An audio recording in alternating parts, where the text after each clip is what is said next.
Bonjour à toutes et à tous, bienvenue dans les Sportifs du Dimanche, la nouvelle émission sportive de Science Podcast. Dans cette émission, nous présenterons l'actu sport de l'IEP ainsi que l'actu des équipes, le tout sur un ton léger et plutôt décalé. Alors, au sommaire de cette émission, beaucoup de belles choses, du sport, des potins, du sport, et c'est à peu près tout. Vous aurez aussi droit à un reportage exclusif sur un événement qui nous a fait faire le tour du monde, le tournoi football. Nous rentrerons ensuite dans le vif du sujet, où l'on vous présentera les derniers résultats des équipes de Sciences Po. Nous recevrons ensuite sur ce plateau les capitaines des équipes de volley féminin et masculin pour un entretien inédit, avant de clore cette émission par un reportage exclusif sur les rugbeux, l'équipe de rugby masculin de l'école. Mais avant tout, commençons par le premier reportage de cette émission, reportage sur un des événements majeurs de ce début d'année, le football. Alors de quoi s'agit-il? La réponse en images.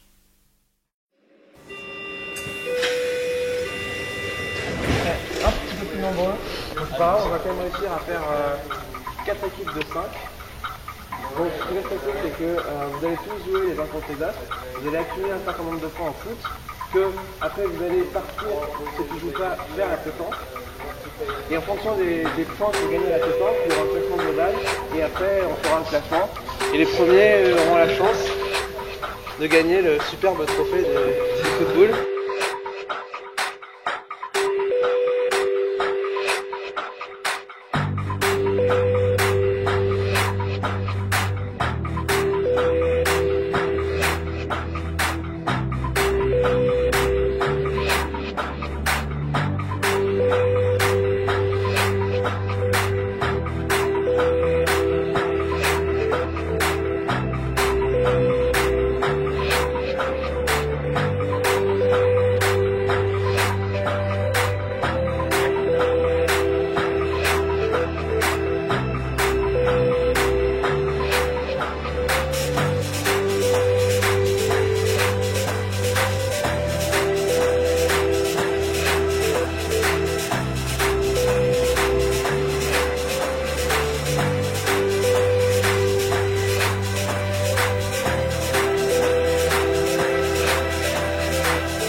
Alors Xavier, est-ce que tu peux nous expliquer les règles de la pétanque, mais avec un accent français? Ok, avec un accent français. Ah oui, l'accent français. Ok, c'est un accent mexicain. Mais je ne sais pas bien, mais je pense que il y a un petit ballon orange là, Oui. et il le jette. Et après, il faut jeter le ballon le plus grand et jeter le plus proche le ballon orange. Voilà.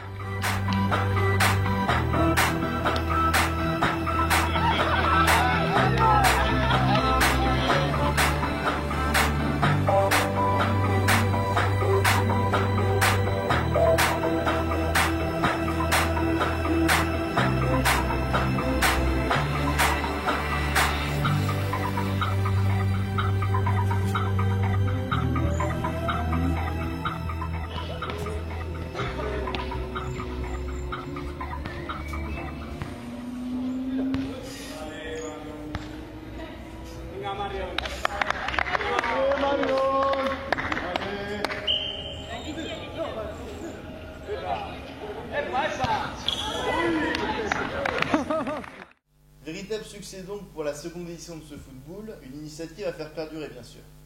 Passons maintenant à ce qui nous intéresse plus spécialement, les résultats de nos équipes de l'IEP. Pour cela, un spécialiste en la matière nous a rejoint, Arnaud. Salut Arnaud. Bonjour Arnaud. Bonjour Arnaud. Alors Arnaud, quelle nouvelle du terrain? Eh bien, écoutez Enzo, c'est une excellente entrée en matière pour les équipes de Sciences Po masculines comme féminines. Pour preuve, déjà 13 rencontres, 7 victoires, seulement 4 défaites et 2 petits matchs nuls. Le bilan est donc déjà largement positif. On a un soutien des supporters à chaque match, on a la banda qui est là, on a des équipes invaincues, on a des scores fleuves. Et de bonne augure pour le crit. Ah, exactement, vraiment, là on peut croire en notre victoire au crit. Pour preuve, les premiers résultats, on lance les scores.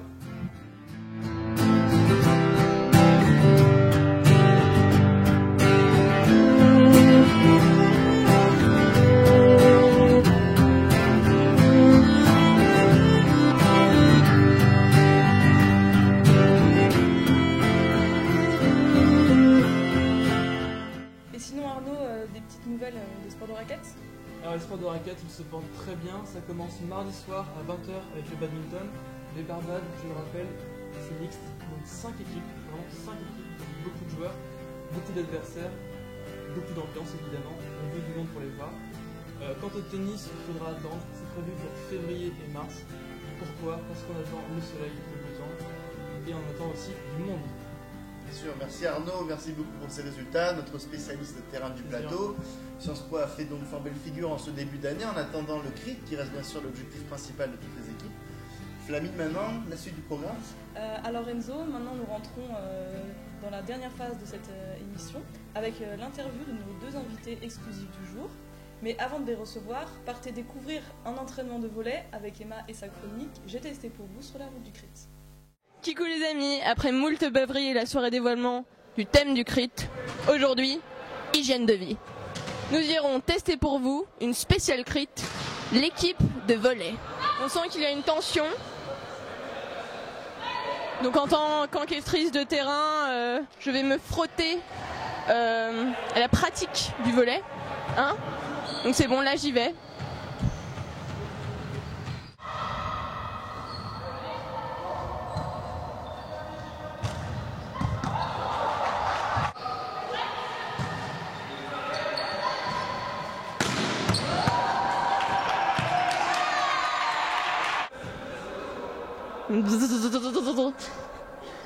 Ça va? Attends, vas-y. Je suis censée te faire chier là pendant que tu joues, tu vois. Je vais te faire chier.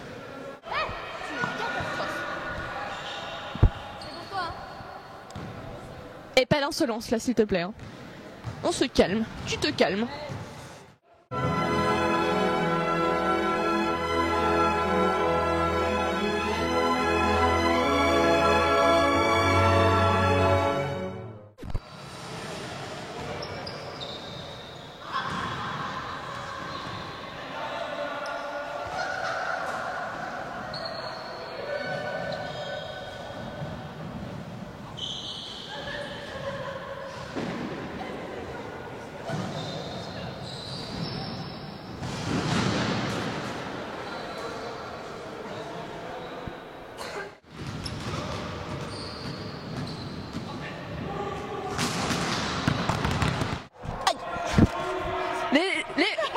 J'ai testé pour vous, c'est fini pour aujourd'hui. On se retrouve très vite pour de nouvelles aventures. Allez, kiss kiss.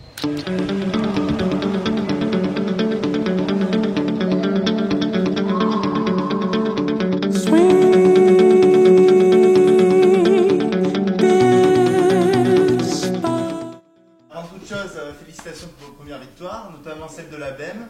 Donc quel est votre sentiment sur ce début de saison? Bref, beaucoup de nouveaux. Beaucoup de première année, c'est ça qui est difficile. Hein. Ils sont motivés, mais ils ont du mal. Quoi, hein. Faut toujours apprendre, c'est sûr. Ouais. Faut tout reprendre, comme nous on nous a appris. Là, il y en a qui viennent pas aux soirées du CRIT, lancement du CRIT, parce qu'ils disent on a une conférence le matin à 8h. Changer à 8h, voilà. Bon. Ouais, on doit leur dire ça. ça. À faire, mais bon, on va réussir à en dire. On doit leur dire que c'est un manque de respect. Tout ça. Ouais. Et qu'ils joueront pas au match après. C'est difficile. Donc, beaucoup n'avaient pas fait de volley avant? Vraiment tout reprendre à zéro ou Non, ils avaient tous joué un peu. Mais bon, après, il y en a qui en ont fait un club, il y en a d'autres non. Et il faut que tout le monde s'entende bien. Quoi. Ça reste du niveau universitaire, quoi. C'est tranquille. Enfin, on parle de gros niveau. Justement, à propos de championnat universitaire et de compétition, quelles sont vos ambitions cette année? Au-delà du CRIT, bien sûr, on imagine que vous avez plusieurs matchs à jouer avant. Ouais, on est dans les deux championnats, grandes écoles et universitaires. Donc voilà, on a le championnat des écoles, j'espère qu'on va les places finales. Il y a 2 ans on l'avait fait, on avait pu aller à 3. Et Montleu nous avait bien payé le voyage, ça s'était bien passé. Donc j'espère qu'on va pouvoir faire des trucs ensemble. Et préparer les jeux. Ouais, parfait. Donc je suppose que le CRIT est le point d'orgue de la saison. Évidemment, la victoire. Ouais, va falloir former les jeunes quand même, parce que bon, ils sont encore en train de penser que le CRIT c'est du sport et tout, donc Ouais. il y a quand même un bon Il y a travail à faire tout leur apprendre. Hein. Ouais. Moi j'ai dû apprendre dès le début que le CRIT, bon, c'est jogging, t-shirt pendant 3 jours et on ne change pas. Ça, par exemple, Une petite formation. Surtout quand on vomit dans le bus à l'aller. Ouais. Mais bon, c'est beaucoup de beaux souvenirs. On se souvient de la victoire en première année, quand tu étais en première année. Oui. Si vous pouvez reproduire ça, honnêtement, ce sera un rêve pour tout le monde. Ouais, puis ça sera un bel hommage à tous les anciens qui sont partis aussi, qui nous ont bien formés et on a envie de faire partager les joies qu'on a eues en première année comme eux nous ont transmis le truc. Et quelques renforts d'ailleurs des anciens qui vont peut-être revenir Ouais, ils vont revenir pour tout ce qui est extra sportif, je pense. Ah oui, Ils vont revenir à Bordeaux, évidemment, ils seront là, ils vont nous supporter. Il y en a quelques en soirée. Ouais, Ouais, aussi, ouais. Je crois Il y a qu'ils des gros seront là. niveaux, il y a des gros Comme niveaux. tous les anciens. Ouais. Après, il y a aussi des. Enfin, on a eu vent que certains en mobilité pouvaient revenir Revenir aussi. pour Ah, c'est bien ça. Du coup, c'est pas mal. Ouais. Ouais, ils pourront nous aider, mais bon, vu qu'ils n'ont pas été là toute l'année, on verra ce qu'ils peuvent faire. Voilà. Donc, une petite anecdote à propos de l'équipe.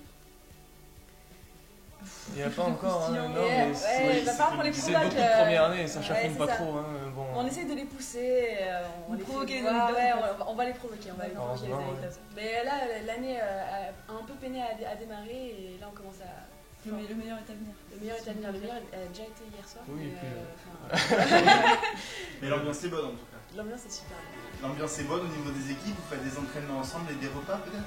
Ouais, les entraînements sont mixtes, les vestiaires aussi. Les douches? Ouais. On fait des soirées après les matchs, on se retrouve. Et puis voilà, on essaie un peu que les meilleurs et les autres faut venir. Ouais, on a un peu des apéros post-match à Jeun. Est-ce que vous pouvez nous donner quelques informations après sur vos lieux d'entraînement par exemple, les jours où vous jouez pour nos téléspectateurs qui vont peut-être venir vous voir ou venir vous supporter? Alors pour les garçons, c'est le lundi à 8h30, salle Kergomar. D'accord. Et il faut venir ce lundi parce qu'on joue contre IPB, c'est la seule équipe qui a gagné tous ses matchs avec nous. Ouais. D'accord. Concurrence, grosse Ouais, concurrence. Grosse bon match, grosse concurrence. J'espère qu'il y aura tout le monde. Voilà, et les filles, c'est le jeudi soir en général à 8h à la nouvelle salle. D'accord. Et maintenant, c'est une question plus personnelle. Comment vous êtes devenu capitaine? Comment ça se passe? Le talent. Le talent? Non, c'est des nominations. Et puis voilà. Moi, il restait plus que moi et mon co-capitaine, Antoine. On était les deux anciens qui restaient, il n'était pas là il y a 2 ans, mais il est plus âgé. Et puis voilà, il ne restait plus que nous. Putain. Voilà, on a pris en charge l'équipe. Ouais, c'est de la nomination surtout. Enfin, voilà, avec Laura aussi, la co-capitaine, on venait d'Erasmus, de mobilité, et on était là il y a 2 ans, et quasiment tout le monde est parti. Bon, il fallait chafouiner un petit peu avec. Vous étiez frais, dispo? Ouais, voilà, super frais sur la dispo, super motivé. Et après, au niveau de vos parcours personnels en volley, je crois savoir, toi, Guillaume, que tu en faisais longtemps avant et que tu as un bon niveau. Tu as joué à quel niveau exactement? J'en ai fait longtemps en club, j'ai joué un peu en National 2 à Narbonne. D'accord. Voilà, mais après, j'ai. Un peu machine, quoi. Non, j'ai vite Ah, arrêté. j'arrête pas de le dire, c'est non, moi, les passes, je faisais x50 et tout. Et toi, maintenant? Moi, j'ai eu beaucoup d'expérience de volley de plage. Volley de plage? Ouais.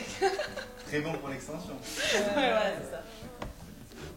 Bon, mais écoutez, merci beaucoup d'être venu en tout cas. On était ravis d'en apprendre un peu plus sur l'équipe. En espérant bien sûr que les résultats soient toujours aussi bons et que vous gagnez le crit, bien sûr. C'est le but final. Je pense que les filles ont le potentiel et les garçons aussi. Ouais. Grâce à leur formidable coach. On y croit. Ouais, surtout. Il y a un bon coach. Continuez à bosser comme ça et puis ça va Ce sera faire, parfait. pas de problème. Merci madame, merci. Avant de se quitter, regardons ensemble ce reportage sur le match des rugby de jeudi dernier. On peut dire qu'il y a eu du sang, de la sueur et de la... Sur le terrain, putain, pendant 10 minutes, ils vont chier les petits problèmes, les gars. Ils vont chier, les gars. Pendant 10 minutes, là. Ils vont les faire bouter, ils vont se pousser dessus. Hein? Allez, les gars. Hein? Alors, on commence rien des deux, les gars. Allez, on se réveille, là, maintenant. Et je veux pas de passif, les gars. Pas de passif. Que tout le monde qui passe, tout le monde qui descend, d'accord? Tout le monde. Personne passe. Personne passe. On est des forces de fer. On sait tous que ça va être dur, les gars. Ça va être dur. Ça va être... Défense, les gars.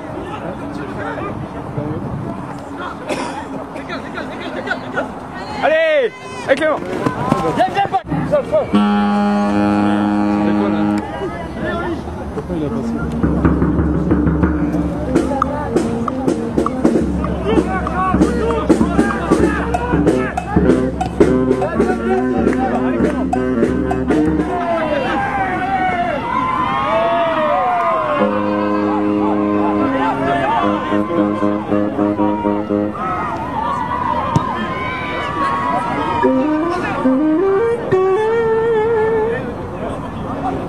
parti.